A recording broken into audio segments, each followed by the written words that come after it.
কোথায়? স্যার এদিকে। 1 minute.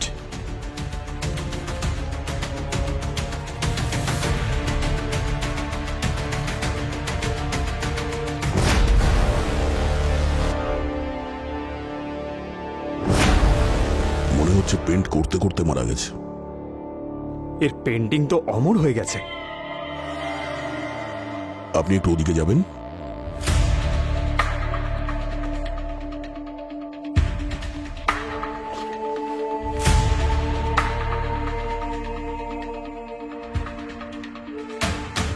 Painting এ যতগুলো স্ট্রোকস আছে একদমই ক্লিন। এই দেখতে পাচ্ছ এই শেষেরটা? অদ্ভুত না? মনে হচ্ছে এটা ওর শেষ স্ট্রোক ছিল।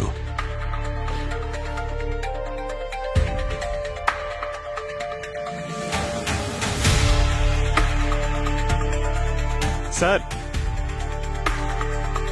স্যার বডিতে কোনো আঘাতের চিহ্ন তো দেখছি না। স্যার বিষও দেওয়া হয়নি, ক্লিন। ক্লিন থাকলে মারা গেল কি করে? জায়গাটা ভালো করে চেক করুন। খুন যখন হয়েছে তো প্রমাণ নিশ্চয়ই থাকবে।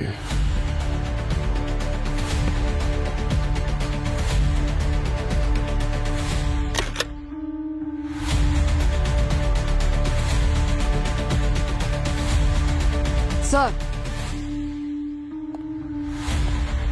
ফোন পাওয়া গেছে, হয়তো রঞ্জিতের। লক আছে।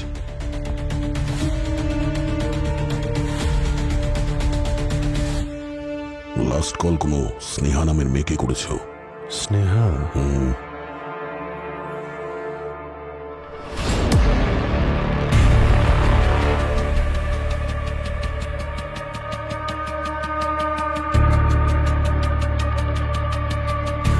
এই কাপে লিপস্টিকের চিহ্ন রয়েছে, মানে এখানে কেউ এসেছিল। এটা স্নেহা কিংবা ওর ওয়াইফ মালিনীও হতে পারে।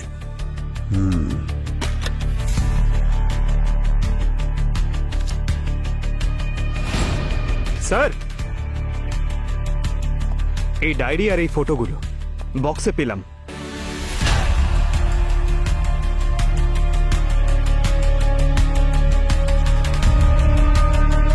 এই মেয়েটার ছবি তো, আচ্ছা এই মেয়েটার পেন্টিংই তো করছিল। হ্যাঁ স্যার, একদম ডিটো। কফি মাগে লিপস্টিকের চিহ্ন, আর লাস্ট কল করেছিল স্নেহাকে। আর তারপর এই ডায়েরি আর মেয়েটার ফটো। এই মেয়েটার রঞ্জিতের সঙ্গে কোনো না কোনো সম্পর্ক ছিল। এই আবার স্নেহা নয় তো? চলো একবার ওর স্ত্রী মালিনীর সঙ্গে কথা বলি। আমি জানি না একে। হ্যাঁ, আমি এসেছিলাম এখানে, আমাদের অ্যানিভার্সারি ছিল, কিন্তু রঞ্জিত অ্যাজ ইউজুয়াল নিজের পেন্টিং নিয়ে বিজি ছিল। তারপর আমাদের মধ্যে ঝগড়াও হয়েছিল, কিন্তু যেহেতু ওর পেন্টিং কমপ্লিট করার ছিল সেজন্য আমি চলে গেছিলাম। আপনি চলেই যখন গেছিলেন তাহলে ফিরে এলেন কেন? আমি ভাবলাম যে এই সিচুয়েশনে যেন মুড খারাপ না করে, অ্যাটলিস্ট অ্যানিভার্সারির দিন একসাথে টাইম স্পেন্ড করে, শুধু এই জন্যই এসেছিলাম স্যার। কিন্তু যখন আমি এখানে এলাম তখন তখন রঞ্জিত ওয়াজ অলরেডি গন। হ্যাঁ স্যার, অনেক চিৎকার চেঁচামেচির আওয়াজ আসছিল ভেতর থেকে। স্যার আর ম্যাডাম দুজনেরই মাথা গরম ছিল। এই রঞ্জিত স্যারের মনে হচ্ছে কোনো মেয়ের সঙ্গে চক্কর ছিল, আর সেই জন্যই ম্যাডাম বারবার হুমকি দিয়ে বলছিল ওকে ভুলে যাও, তা না হলে ঠিক হবে না। মেরে ফেলারও কি হুমকি দিয়েছিল নাকি? হুমকি মানে স্যার, খুব আজে বাজে কথা বলছিল। আমার তো বলতেও খুব লজ্জা করছে স্যার। আচ্ছা, তোমার কি এটা মনে হয় যে তোমার ম্যাডামই তোমার সাহেবকে মেরেছে? আসলে ব্যাপারটা কি স্যার, ম্যাডাম খুব রেগে এখান থেকে চলে গিয়েছিলেন।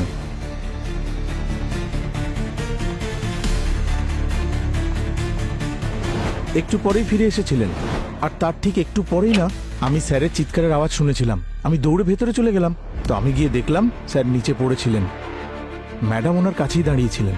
স্যার, স্যার, এ কি করলেন আপনি ম্যাডাম? এ কি করলেন? তাই স্যার আমার মনে হচ্ছে ম্যাডামই স্যারকে খুন করেছেন। এই মেয়েটাকে কি চেনো তুমি? না স্যার। আচ্ছা, স্নেহা নামের কোনো মেয়ের কথা শুনেছিলে? ও রঞ্জিত স্যারের স্টুডেন্ট ছিল। রঞ্জিত স্যার একা কাজ করা পছন্দ করতেন, কিন্তু ও এখানে আসতো আর অনেক রাত পর্যন্ত ওনার সঙ্গে কাজ করার জন্য থেকে যেত। খুন হওয়ার আগে অন্য কেউ কি দেখা করতে এসেছিল এখানে? আমার থাকাকালীন তো সেরকম কেউ আসেনি। হ্যাঁ মানে মাঝখানে আধ ঘন্টার জন্য আমি খাবার খেতে গিয়েছিলাম স্যার, সেই সময় যদি কেউ এসে থাকে তাহলে। মালিনী তো সোজা রঞ্জিতের ঘরে চলে গেল। হ্যাঁ স্যার, আর খুব রেগেছিল মনে হচ্ছে।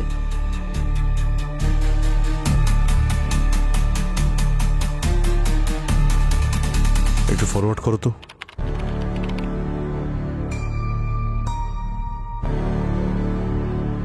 এই এই মেয়েটা কি?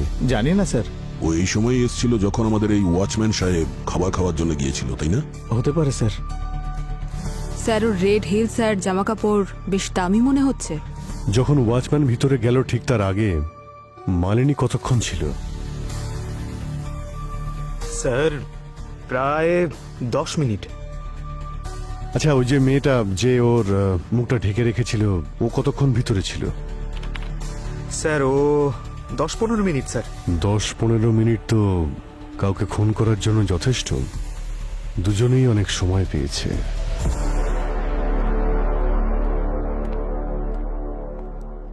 পঙ্কজ, ওই রেড স্যান্ডেলের মেয়েটার ব্যাপারে জানতে পারলে কিছু? স্যার রঞ্জিতের আর্ট গ্যালারির কাছে ইনকোয়ারি করেছি, কিন্তু কেউই ওই মেয়েটাকে দেখেনি স্যার। ওখানকার যতগুলো সিসিটিভি ক্যামেরা আছে সবটাই ট্রেস করার চেষ্টা করা হচ্ছে। ওই মেয়েটার ব্যাপারে সমস্ত ইনফরমেশন চাই আমার। ওকে কি করতে এসেছিল আর কোথায় পাওয়া যাবে ওকে। আই এম শিওর ওই মেয়েটাই কিছু একটা করেছে। আচ্ছা, তোমার কেন এটা মনে হচ্ছে যে ওই রেড স্যান্ডেল পরা মেয়েটাই রঞ্জিতকে খুন করেছে?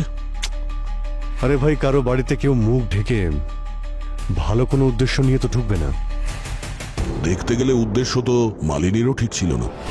ওয়াচম্যান বলছিল না যে মালিনী আর রঞ্জিত অনেকক্ষণ ধরে ভেতরে ঝগড়া করছিল? তাহলেও এতটা সময় যখন ভেতরে ছিল, যা খুশি হতে পারে। হ্যাঁ, হতে পারে, কিন্তু হাজবেন্ড আর ওয়াইফের মধ্যে ঝামেলা তো হতেই পারে না। এর মানে এটা তো নয় যে কেউ কাউকে খুন করে দেবে। ওর হাজবেন্ড মারা গেছে, একটু তো সিম্প্যাথি দেখাও। আমার ডিউটি সিম্প্যাথি দেখানোর জন্য নয়, কেস সলভ করার জন্য। আর এমনিতেও তুমি কিভাবে জাজ করবে? হ্যাঁ, তোমার তো পাস্ট প্রেজেন্ট সম্পর্কে কোনো আইডিয়াই থাকে না। কি বললে? হ্যাঁ, কি বললে কি তুমি? দেখো, তুমি কিন্তু প্রফেশনাল আর পার্সোনাল বিষয় গুলিয়ে ফেলছো দয়া, বুঝেছো? আমি তো তোমাকে এটাই বোঝানোর চেষ্টা করছি যে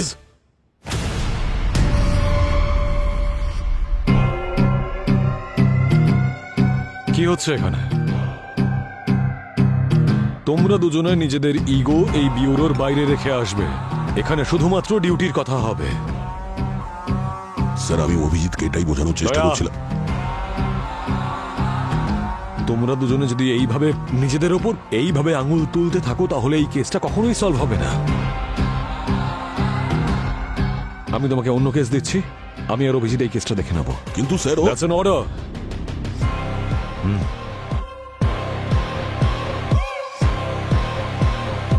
ইয়েস স্যার।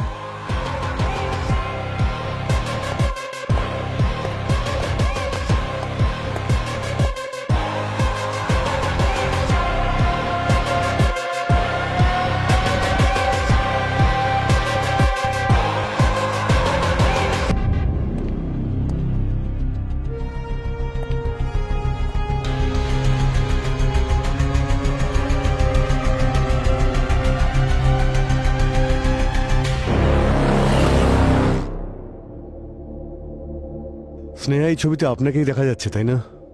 আপনি কি করে বলতে পারেন এটা আমি? ম্যাডাম, প্রশ্ন আমরা করব আর উত্তর আপনি দেবেন। এটা বলুন যে কাল রাতে আপনি রঞ্জিতের সাথে মিট করেছিলেন নাকি করেননি? না, কাল রাতে আমি সিটি হসপিটালে ছিলাম। আমার ভাইয়ের অ্যাক্সিডেন্ট হয়েছিল। আপনারা চাইলে সিটি হসপিটালে কল করে জিজ্ঞেস করতে পারেন। না না, আপনি টেনশন নেবেন না, সেসব খোঁজ আমরা নিয়ে নেব। আপনি এটা বলুন যে কি মনে হয় আপনার, কে খুন করতে পারে রঞ্জিতকে? না, আমার কারোর উপর ডাউট নেই, কিন্তু আমি রঞ্জিতকে 2-3 বার ফোনে ঝগড়া করতে শুনেছি কারোর সাথে।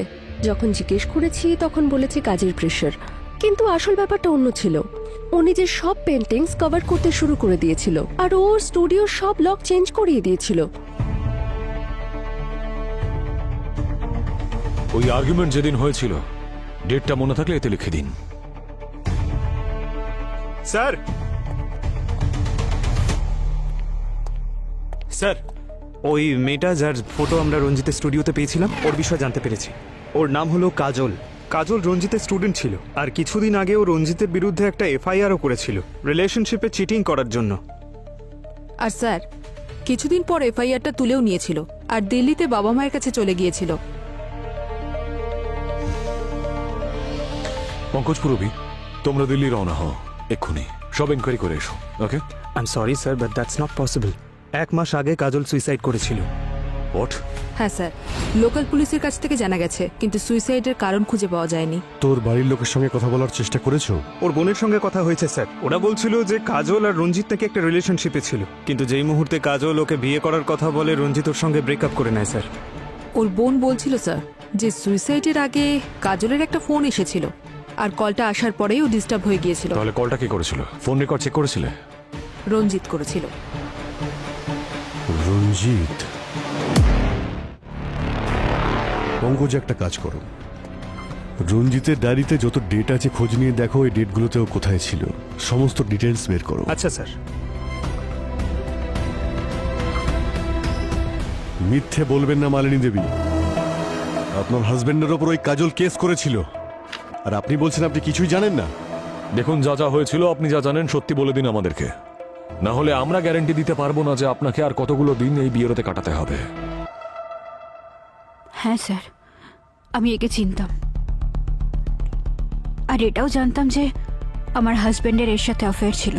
আমি এই জন্যই কিছু বলিনি, কারণ অকারণে পাবলিকে আমার আর রঞ্জিতের নাম খারাপ হতো। এমনিতেও এর জন্য আমাদের মধ্যে অনেক ঝামেলা হতো, কিন্তু এখনো অবধি আমি ওর সাথে দেখাও করিনি, আর আমি ওকে চিনিও না। আপনি ওকে চেনেন নাকি চেনেন না সেটা ইম্পর্টেন্ট নয়।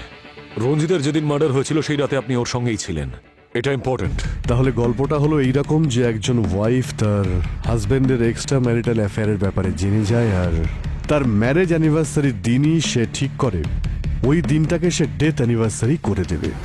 বাজে কথা এগুলো। ওই সামান্য একজন ওয়াচম্যান আপনাদের বলেছে আমার সাথে রঞ্জিতের ঝামেলা হচ্ছিল, সেজন্য আপনারা আমাকে তো দেখছি ভিলেন বানিয়ে দিলেন। আর আমি বলছি তো যে আমাদের দুজনের সম্পর্ক ঠিক ছিল না, কিন্তু ও আপনাদের মতো লোকেদের গেমস আমি খুব ভালো করে জানি, যে প্রথমে বড় লোকদের কেসের মধ্যে ফাঁসাবো, মিডিয়াতে নাম করব, আর তারপর ডিপার্টমেন্টে প্রমোশন, তারপর সাইড বাই সাইড ব্ল্যাকমেল করে নিজেদের পকেট গরম করা। কিন্তু একটা কথা আমি বলে রাখছি, আপনারা কিন্তু আমার কিচ্ছু করতে পারবেন না। আমার ক্ষমতা কিন্তু অনেক ওপর অব্দি আছে। এরকম ওপর পর্যন্ত ক্ষমতা থাকা অনেককেই আমি দেখেছি মালিনী দেবী, আর আমাদের কাছে বড় লোক গরিব সব সমান হয়। যদি আপনি রঞ্জিতকে খুন করে থাকেন, মনে রাখবেন খুনের শাস্তি শুধু ফাঁসি হয়। তাই যা কিছু বলবেন ভেবে চিনতে বলবেন। স্যার, হ্যাঁ পঙ্কজ? স্যার এই ডায়েরিতে এমন অনেক জায়গা মেনশন করা রয়েছে যেখানে রঞ্জিত যেত। ওখানে একটা পুরনো বাংলো আছে স্যার, যেটা আগে একটা আর্ট স্কুল ছিল, ওখানে ও বারবার গেছে। অভিজিৎ, তুমি যাও আর গিয়ে খবর নাও, এমন কি বিশেষ আছে ওই বাংলোতে যে রঞ্জিতের ওখানে বারবার আসা যাওয়া ছিল।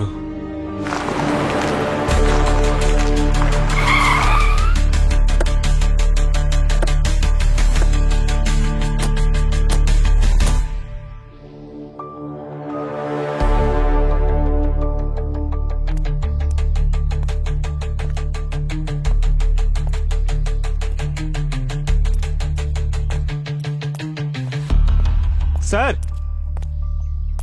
ভেঙে দেবো? আরে ছাড়ো না ভাই পঙ্কজ, দরজা ভাঙতে গিয়ে আবার তোমার পাটা না ভেঙে যায়। দরজা ভাঙার কাজ তো শুধু দয়া, আই মিন সব জায়গায় শক্তি দিয়ে সব কিছু হয় না, মাঝে মধ্যে বুদ্ধিরও ব্যবহার করতে হয়।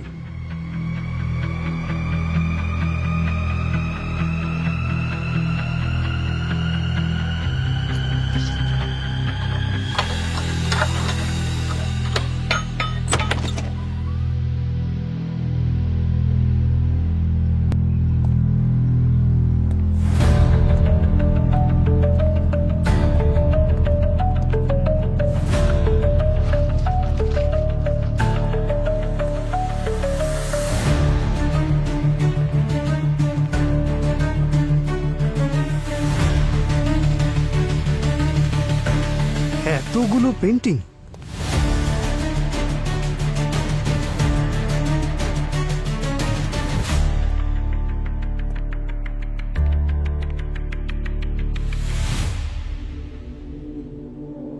স্যার এই পেন্টিংসগুলো দেখে মনে হচ্ছে এগুলো বেশ দামি। রঞ্জিত কি এখানে পেন্টিং এর জন্যই আসতো নাকি? স্যার এই রঞ্জিতের মৃত্যুর পিছনে নিশ্চয়ই অন্য কারণ আছে। ঠিক বলেছ। একটা কাজ করো, বাংলোটাকে সিল করে দাও, খোঁজ নিয়ে দেখো বাংলোটা কার, আর এই সমস্ত পেন্টিংগুলো তোলো।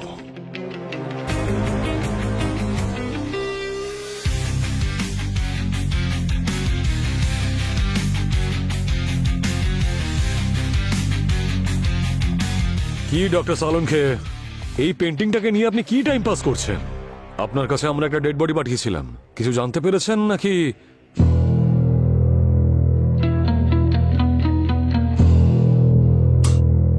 আরে অভিজিৎ, বড় অদ্ভুত কেস নিয়ে তুমি এসেছো। কেন, কি হয়েছে? আরে ভাই, রঞ্জিতের বডিটা যখন এসেছিল একদম ঠিক ছিল, কিন্তু যত সময় যেতে থাকলো এর বডির সমস্ত অর্গ্যানগুলো খুব তাড়াতাড়ি ডিকম্পোজ হতে শুরু করলো। কিন্তু এরকম কেন হচ্ছে স্যার? আপনারা তো বডিটাকে প্রিজার্ভ করে রাখেন না? হ্যাঁ রাখে, কিন্তু এর বডিতে অবশ্যই কিছু একটা আছে যার কারণে ওর অর্গ্যানগুলো ডিকম্পোজ হয়ে চলেছে। কি স্যার? আসলে আমি পাঠিয়েছি গার্গিকে ওর ব্লাড স্যাম্পলস আর টিস্যু স্যাম্পলস নিয়ে আমাদের সেন্ট্রাল ল্যাবে। ওখানে চেকিং হবে, তারপরে জানা যাবে যে কি কারণে ওর অর্গানগুলো এত তাড়াতাড়ি ডিকম্পোজ হয়ে চলেছে। তাই ততক্ষণ একটু পেন্টিংটার সঙ্গে আমি টাইম পাস করে নিই। আসুন।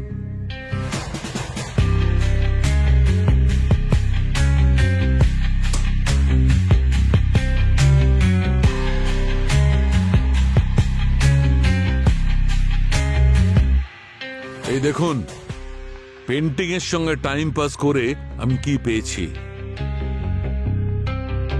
কিছু রহস্যকে রহস্য রাখার জন্য মরতেই হয়। এমন কোন রহস্য আছে যে কারণে রঞ্জিতকে এইভাবে মরতে হলো?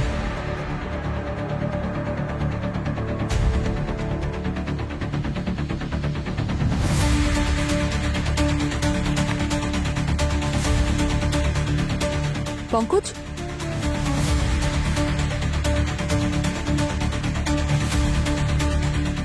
এই দেখো। অভিজিৎ স্যারকে ফোন করছি। আরে স্যার, আপনাকেই ফোন করছিলাম। স্যার এই দেখুন।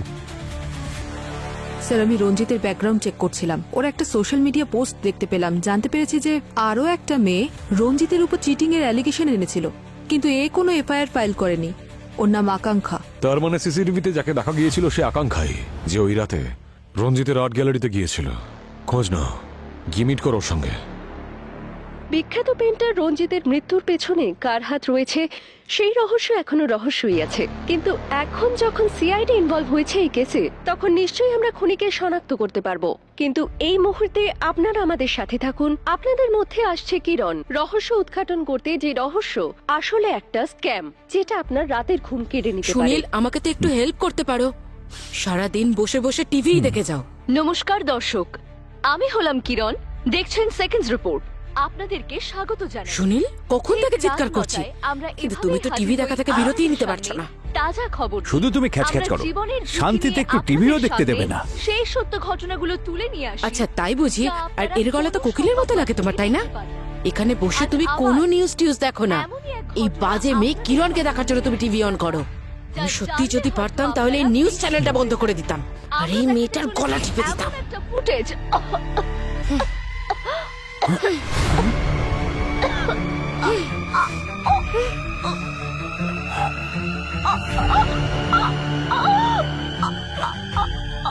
এই তো মরে গেল। খবর করতে করতে নিজেই খবর হয়ে গেল। ভয় লাগছে আমার। আমার গলাটা টিপে দিও না, আর কখনো খবর দেখবো না। এক মিনিট, দেখে দেখি সরে যান। স্যার এদিকে।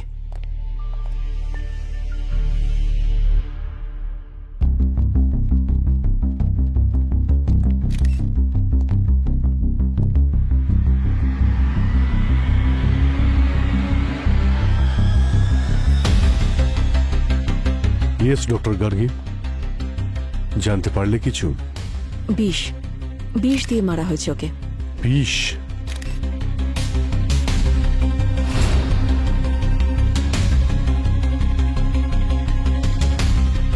ওর নখগুলো দেখছেন স্যার, একদম নীল হয়ে গেছে, আর ওর ঠোঁটের চারিদিকের স্কিন শুকিয়ে গেছে। It's a clear case of poison.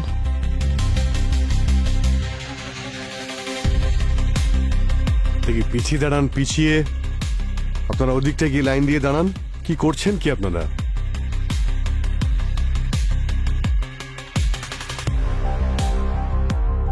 স্টুডিওটাকে ভালো করে চেক করো। বিষ এখানে দেওয়া হয়েছে মানে কোনো না কোনো এভিডেন্স তো অবশ্যই থাকবে।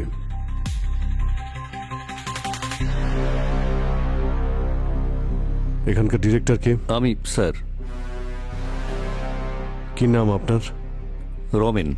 লাইভ ক্যামেরায় যা কিছু হয়েছে তা তো ভাইরাল হয়েই গেছে, কিন্তু এখানে সব কি করে হলো আপনি আমাকে বলবেন? স্যার কিচ্ছু বলতে পারবো না, সবকিছুই অন্যদিনের মতো নর্মালি ছিল।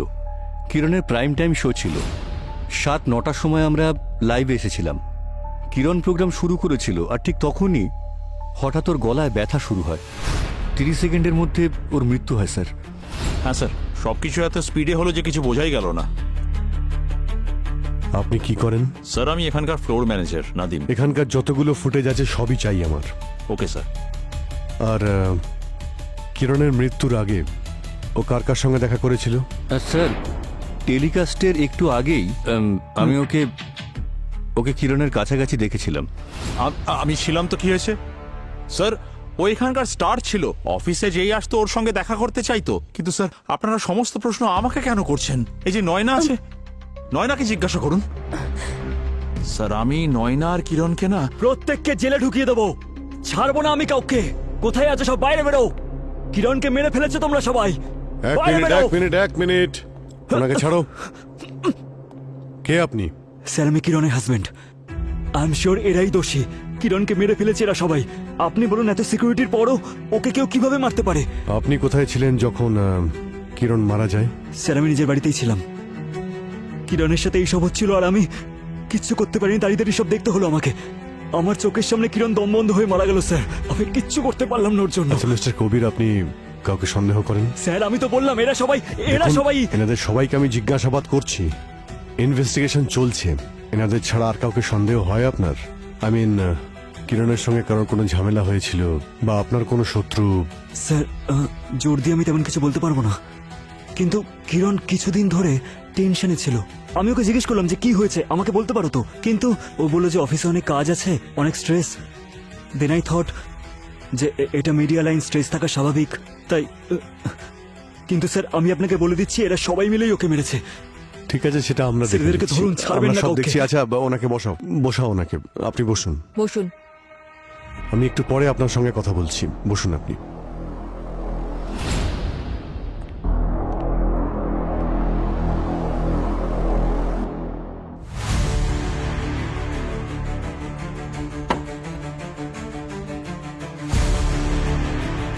আচ্ছা আপনারা কি বলছিলেন নয়নার ব্যাপারে? হ্যাঁ স্যার আমি যেটা বলছিলাম, আমি নয়না আর কিরণের মধ্যে একদিন প্রচন্ড ঝগড়া হতে দেখেছি। কি বলছে? কিরণের সঙ্গে ঝগড়া হয়েছিল তোমার? ইয়েস ম্যাম, আমার আর কিরণ ম্যামের একদিন আর্গুমেন্ট হয়েছিল। আমি একটা স্টোরি রেডি করেছিলাম, উনি সব ক্রেডিট নিজে নিয়ে সবার সামনে প্রেজেন্ট করে দিয়েছিলেন। তাই আমি ডিসাইড করেছিলাম যে ওনার ওই স্টোরির এমন স্টিং অপারেশন করব যে সারা জীবন মনে রাখবে। স্যার আমার মনে অন্য কিছু ছিল না, শুধু আমি অফিসে সবার সামনে এক্সপোজ করতে চেয়েছিলাম। আপনি করেছিলেন স্টিং অপারেশন? Yes sir. আমরা কি দেখতে পারি? Ma'am that's not fair. ওই স্টোরিটা আমি অনেক মাস খেটে লিখেছি, ওই ইনফরমেশনগুলোর জন্য আমি কত রিস্ক নিয়েছি, আর আপনি এভাবে আমার প্রজেক্ট থেকে আমাকেই বার করে দিলেন। রিল্যাক্স বেবি, তুমি এখনো একজন জুনিয়র রিপোর্টার। তুমি যদি ওই নিউজটা করো, মানুষজন তো ইন্টারেস্ট দেখাবে না, কেউ ঘুরেও তাকাবে না।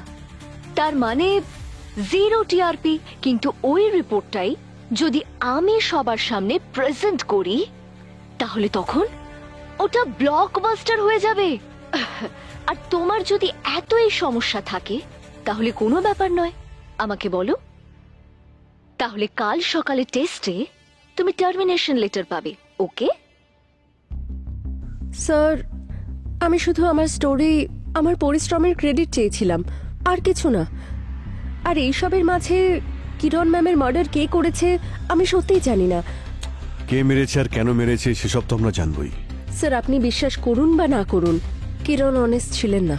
উনি এই অফিসেও সবাইকে ঠকিয়েছেন। আর কাকে উনি ঠকিয়েছেন? রোহিতকে ঠকিয়েছেন। মিস্টার রোহিত, আপনার সঙ্গে কি হয়েছিল? স্যার আমি আর কিরণ একসাথে প্রাইম টাইম শো চালাতাম। ও আমাকে ব্ল্যাকমেল করে আফটারনুন স্লটে ঠেলে দিল। ব্ল্যাকমেল তো কেউ তখন করে যখন কেউ কোনো খারাপ কাজ করে থাকে। তাড়াতাড়ি বলো কি করেছিলে তুমি? আমি বলছি স্যার, আর আর আমার তেমন কিছু লুকোনোরও নেই। আমি একবার ভুল নিউজ চালিয়ে দিয়েছিলাম, আর কিরণের কানে সেটা পৌঁছে গিয়েছিল, আর ও আমার কেরিয়ার নিয়ে হুমকি দিয়েছিল, আর সেজন্য আমি চুপচাপ প্রাইম টাইম ছেড়ে দিয়েছিলাম। মিস্টার রোহিত, নিউজ চালানো একটা দায়িত্বের কাজ। এরপরে এরকম ভুল না করলেই ভালো হবে। হ্যাঁ স্যার। আমি সব জায়গায় খুব ভালো করে দেখেছি স্যার, বিষের কোথাও কোনো ট্রেস নেই। আচ্ছা, ডক্টর গার্গী, কিছু পেলে তুমি? স্যার আমি সব কিছু চেক করে নিয়েছি, কিন্তু বিষের কোনো সোর্স পাইনি। কি বলছো কি তুমি? মার্ডার যখন হয়েছে সবকিছু হাওয়াতে কি করে মিলিয়ে গেল? স্যার বডিটা ল্যাবে নিয়ে যেতে হবে, পোস্টমর্টম করার পরেই আমি কিছু বলতে পারবো। ঠিক আছে, বডিটাকে ফরেন্সিক ল্যাবে পাঠানোর ব্যবস্থা করে দিচ্ছি আমরা।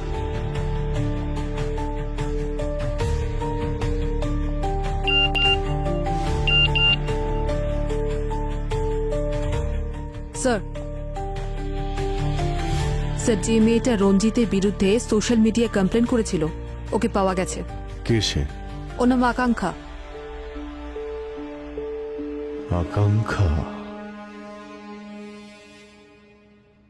কেউ যদি আমার ক্ষতি করার চেষ্টাও করে তাও আমি তাকে কিছু বলবো না। আচ্ছা, প্রতিশোধ নিতেও নয়? What do you mean? I mean আকাঙ্ক্ষা, তুমি যে সোশ্যাল মিডিয়ায় পোস্টটা করেছিলে রঞ্জিতের বিরুদ্ধে রাগ করে, সেটা দেখে মনে হয়নি রঞ্জিতকে তুমি এমনি ছেড়ে দেবে। রঞ্জিত আমায় চিট করেছিল। আমি কোনোদিন জানতেই পারলাম না যে ও ম্যারিড।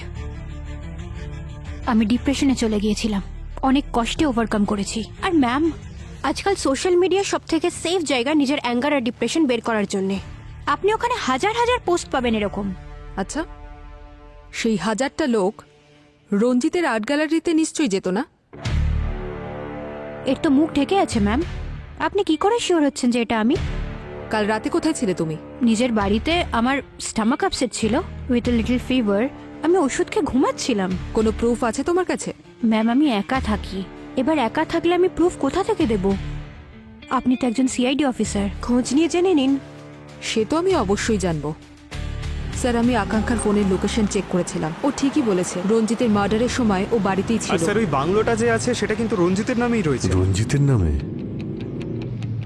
এত দামি পেন্টিং যেটা বিক্রি করে কয়েক লাখ টাকা কামানো যায়, সেটা আর্ট গ্যালারিতে রাখার বদলে ওখানে ওই পুরনো বাড়িতে কেন রাখতে গেল? স্যার ওই স্নেহা যে বলছিল রঞ্জিতের সঙ্গে কার নাকি ঝামেলা হতো, ওই ডিটেল থেকে একটা কমন নাম্বার সামনে এসেছে, বিক্রম নামের কেউ। একের পর এক চরিত্র দেখছি বেড়েই চলেছে এখানে। এই বিক্রমের অ্যাড্রেস কি আছে? কি এলো এখন আবার?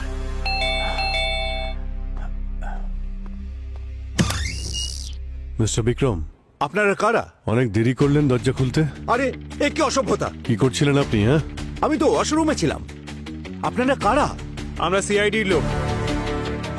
সরি স্যার, একটু বেশি রিয়াক্ট করে ফেলেছি। কাল রাতে আপনি কোথায় ছিলেন? এখানেই ছিলাম, বাড়িতে। রঞ্জিতকে নিশ্চয়ই আপনি চেনেন। আরে ওকে কে চেনে না স্যার? এক নম্বরের ফ্রড আর অত্যন্ত ভাঁওতাবাজ। ও তো নাম করা পেন্টার ছিল। আরে কি এমন পেন্টারও অন্যদের স্টাইল আর আইডিয়া কপি করে এস্টাবলিশ করেছে নিজের ক্যারিয়ার। আমার স্টাইলও কপি করেছিল ও স্যার। শুধু এইটুকুর জন্য ওকে খুন করলে? আরে কি কথা বলছেন আপনারা? আমি কোনো মার্ডার ফার্ডার করিনি, ট্রাস্ট মি। আপনার সঙ্গে ফোনে নাকি প্রায় ঝামেলা হতো ওর সঙ্গে। শুনেছি আপনি হুমকিও দিয়েছিলেন। স্যার সেদিন ও আমাকে এত বাজে বাজে কথা বলেছিল, যাতে কিছু খারাপ কথা আমিও বলেছিলাম ওকে। That's it. আর রাগের মাথায় মানুষ তো অনেক কিছুই খারাপ কথা বলে ফেলে। তার মানে তো এই নয় স্যার আমি ওকে মার্ডার করেছি।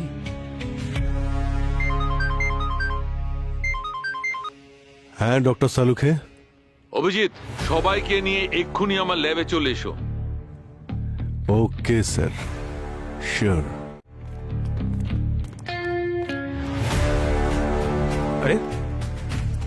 সালুঙ্খে স্যার কোথায় গেলেন? সালুঙ্খে স্যার কোথায় গেলেন? আরে পেন্টিং এর এক্সিবিশন লাগিয়ে কোথায় চলে গেলেন স্যার? আরে নতুন কোনো ব্যবসা শুরু করেছেন নাকি? আহ কেন চেঁচাচ্ছ পঙ্কজ? আপনাকে দেখতেই তো পাচ্ছিলাম না। তবে বাড়ি চলে যেয়ে আরে দেখা না না করতে। Sir please. স্যার আপনি এত আর্জেন্ট আমাদের কেন ডাকলেন? আর্জেন্টলি আমি এই জন্য ডেকেছি অভিজিৎ, কারণ আমি রঞ্জিতের খুনিকে জানতে পেরেছি। কি? কে? কাজল। কাজল মেরেছে রঞ্জিতকে। আরে স্যার এসব কি বলছেন বলুন তো আপনি? কাজল তো নিজেই মারা গেছে, ও কি করে মারবে? পঙ্কজ, কাজলের পেন্টিংটা মেরেছে রঞ্জিতকে। কাজলের পেন্টিং?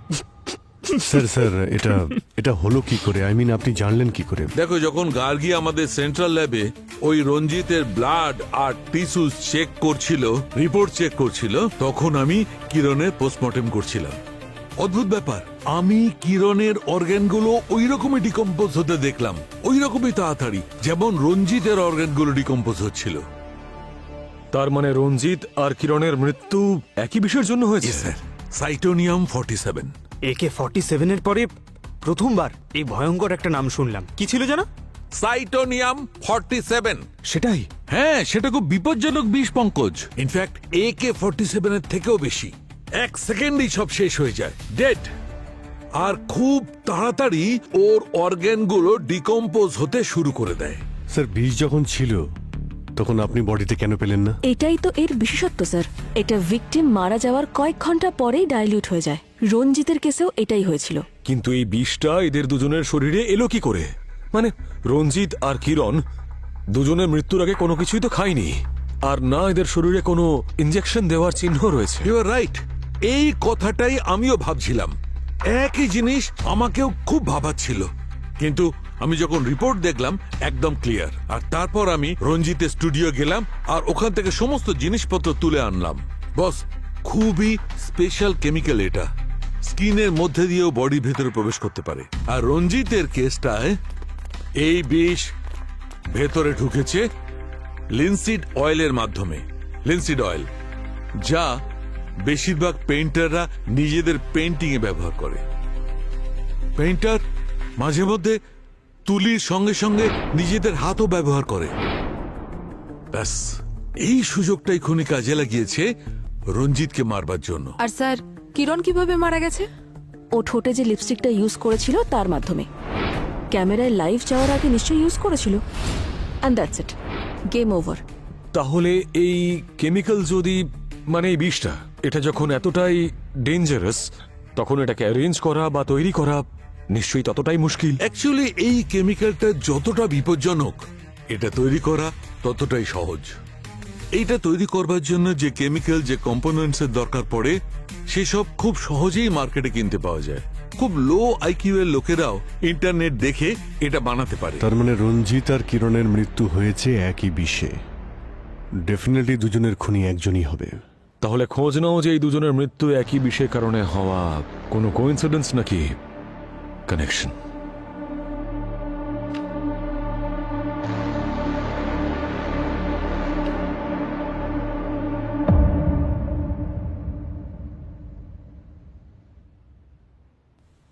স্যার স্যার কিরণের জিনিসপত্র থেকে আমরা কিছু ফেমাস পেইন্টারের পোর্টফোলিও পেয়েছি আর কিছু পেইন্টিংসের ফটোজ। এই দেখুন, এটা এটা এই পেন্টিংটা, এটা তো ওই পেন্টিংটা যেটা রঞ্জিতের বাংলোতে দেখেছিলাম। তার মানে এই কেসে শুধু মার্ডারই নয়, নকল পেন্টিং তৈরি করার একটা অ্যাঙ্গেলও রয়েছে।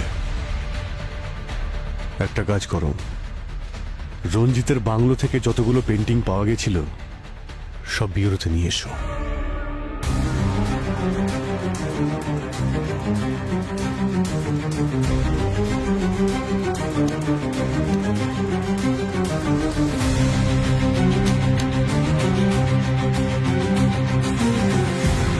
স্যার আমরা জানতে পেরেছি এই পেন্টিংসের অরিজিনাল কপি লন্ডন, অস্ট্রেলিয়া আর সাউথ আফ্রিকাতে রয়েছে।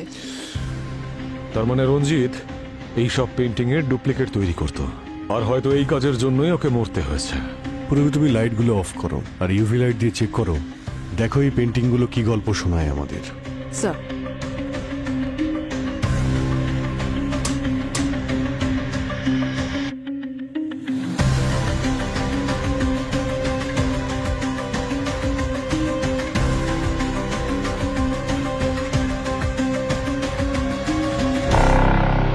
এই পেন্টিংগুলো বিক্রি করার জন্য হয়তো এই কোডটা প্রয়োজন।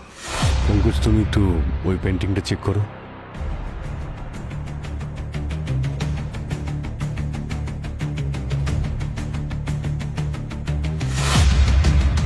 এই ফ্লাওয়ারের চিহ্ন ওই পেন্টিংয়েও ছিল আর এই পেন্টিংয়েও আছে। আচ্ছা, এক কাজ করো, এটা দেখো তো। এই দেখুন স্যার, সব পেন্টিংয়ে কোড দেওয়া আছে আর ফ্লাওয়ারের চিহ্ন। এই ফ্লাওয়ারের চিহ্ন আমি কোথাও দেখেছি।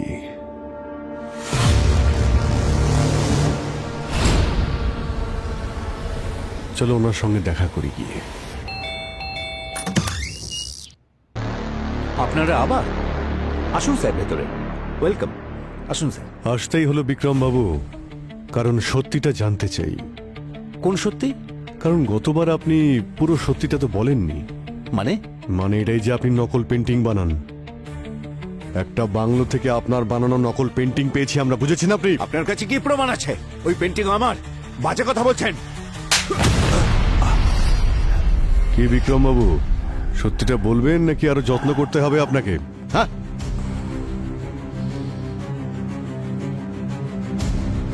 হ্যাঁ স্যার, আমি আমার পেন্টিং এর সিগনেচারের সাথে সাথে একটা ফ্লাওয়ারও বানিয়ে দিই। অনেক টাকা পাই স্যার নকল পেন্টিং এর জন্য। কন্ট্রাক্ট কে দেয়? জানি না স্যার, কখনো দেখিনি তাকে। ইনফ্যাক্ট আমি গলাও শুনিনি কখনো। আমি শুধু পেন্টিংটা বানিয়ে বাংলোর বাইরে রাখতাম। সেখানে আমি টাকা আর একটা লেটার পেতাম। তার ভেতর থাকতো যে পেন্টিং বানাতে হবে তার ফটো। তা এইসব নিয়ে রঞ্জিতের সঙ্গে কেন ঝগড়া হলো? তেমন কিছু না, ও আমার ইল্লিগাল কাজের ব্যাপারে জানতে পেরে গিয়েছিল। আমাকে হুমকি দিচ্ছিল, বলেছিল আমি কাজ বন্ধ না করলে সবার সামনে আমাকে এক্সপোজ করে দেবে। স্যার, রঞ্জিতকে মারা হয়েছে কারণ ও নকল পেন্টিংসের বিজনেসকে এক্সপোজ করতে চেয়েছিল। কিন্তু কিরণকে মারা হলো কেন? খুনির সাথে ওর কি সম্পর্ক? কিছু তো ব্যাপার রয়েছে, না হলে খুন করবেই বা কেন? স্যার, এই বিক্রমের কথায় আমরা বিশ্বাস করতে পারি না স্যার। এই কেসটাতে সবাই মিথ্যে কথা বলছে। ক্রিমিনাল আবার কবে সত্যি বলে পঙ্কজ? এটা তো আমাদের কাজ, খুনিকে ধরা আর সত্যিটাকে সবার সামনে আনা। যতক্ষণ না এই কেসের সমস্ত সূত্র পাচ্ছি, এই বিক্রম আমাদের র্যাডারেই থাকবে। এখন আমাদের লক্ষ্য হলো ওই লাল স্যান্ডেল পরা মেয়েটা।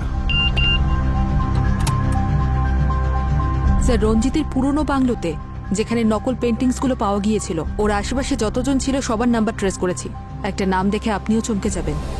এই দেখুন, সূত্র পেয়ে গেছি।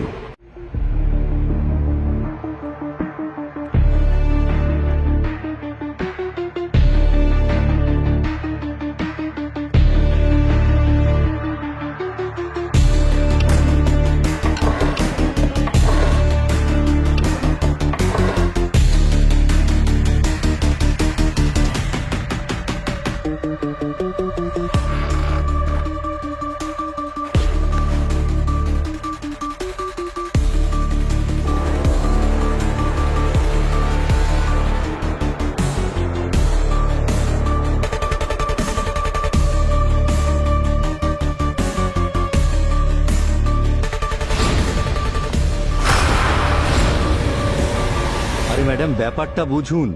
এনআরআই পার্টি অনেক বড়। আরে বস বলেছেন এখন নয়, এখন রিস্কি হয়ে যাবে।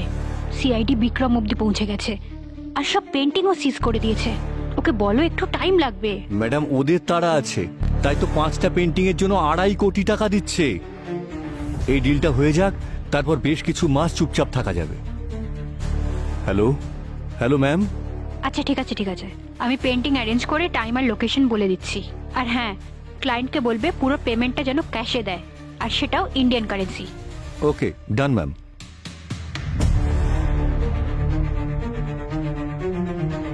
স্যার, আপনারা যা বলেছিলেন তাই তো করলাম। এখন কিছু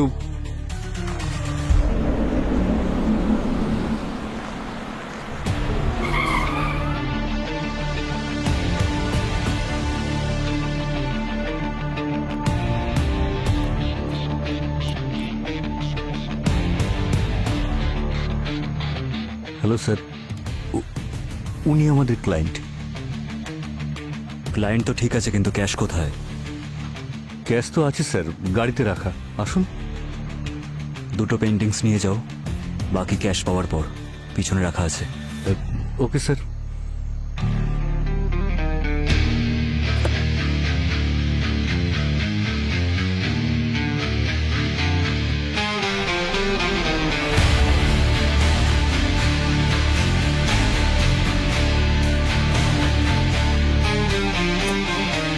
আমার চোখের সামনে কিরণ দম বন্ধ হয়ে মারা গেল স্যার।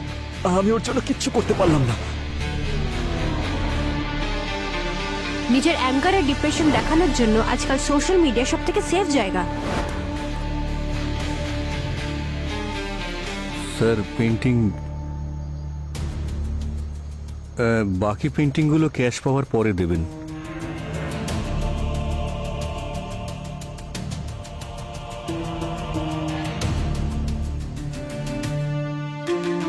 ক্যাশ। ক্যাশ।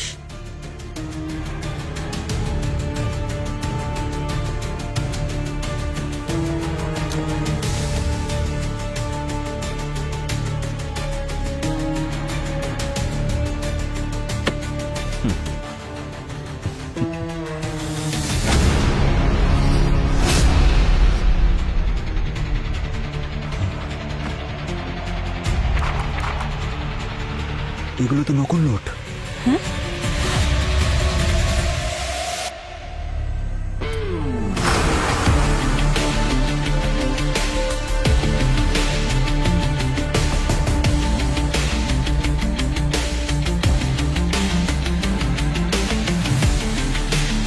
লাউ গাছ লাগালে আম পাবে কোথা থেকে মিস্টার কবির?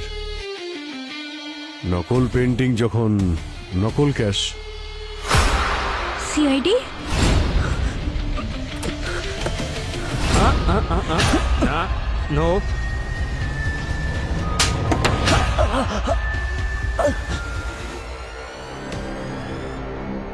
স্যার রঞ্জিত আমার নকল পেন্টিংসের বিজনেসের ব্যাপারে জানতে পেরে গিয়েছিল। ও বলেছিল যে আমার এই বিজনেসটা বন্ধ করতে হবে, না হলে ও আমাকে সবার সামনে এক্সপোজ করে দেবে। কিন্তু যখন আমি বিজনেসটা বন্ধ করলাম না, তখন ও কিরণের সাথে দেখা করলো যাতে মিডিয়ার সামনেই কথাগুলো আসতে পারে। রঞ্জিত জানতো না যে কিরণ তোমার ওয়াইফ? না স্যার, কিরণ আমার ওয়াইফ হওয়ার সম্পূর্ণ সুযোগ নিয়েছে। আমি ওকে কারোর সাথে ফোনে কথা বলতে শুনেছিলাম স্যার, যে ও প্রাইম টাইমে আমাকে এক্সপোজ করে দেবে, জেলে পাঠিয়ে দেবে আমাকে, আর তারপর আমার থেকে ডিভোর্স নিয়ে অ্যালুমিনির টাকা নিয়ে এনজয় করবে। স্যার রঞ্জিত আর কিরণকে রাস্তা থেকে সরিয়ে দেওয়ার জন্য আমি একটা প্ল্যান করলাম, আর সেটার জন্য আমি আকাঙ্ক্ষাকে পাশে পেলাম। কারণ আমি আকাঙ্ক্ষা আর রঞ্জিতের পাস্টের ব্যাপারে অনেক কিছু জানতাম, আর আমি এটাও জানতাম যে ও অবশ্যই প্রতিশোধ নেবে। রঞ্জিতের মতো চিটার মারা গেছে ঠিকই হয়েছে। আই এম গ্ল্যাড আমার হাতেই মরেছে, সেজন্যই আমি ওর সাথে হাত মিলিয়েছিলাম।